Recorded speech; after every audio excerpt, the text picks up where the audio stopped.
Leeton out west, and I got a cadetship, lucky enough to get a cadetship with the old BHP when I finished year 12. And yeah, I started, like I said, 1993, and my first posting was at the BOS, and very interesting. Never seen a set of traffic lights before I come here. So, if you're at a barbecue and you had to tell friends what you do at work, there's no doubt they'd like to know what you do here. How do you tell them without confusing them? Yeah, that's a good question. Multiple parts, getting them all to work together to make steel, basically, is how I explain it.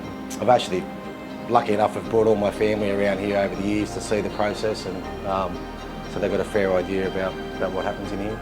Obviously, we went through massive changes sort of 2011, like cutting the production. We're also a lot more diverse workforce these days, so that's one change. And always on call, obviously? Yeah, always. So that's the job. Just making a heat of steel, whilst the principles are the same, it's a lot different than when I was doing it 20 years ago. So 4 years ago, went from having basically all male workforce on my particular crew to having almost 30% of my workforce was female. So that was a big change, but successful one really. So one of my first ever jobs was they had an anniversary for the old open halves when I was a cadet. So when I first started, literally my first week of work.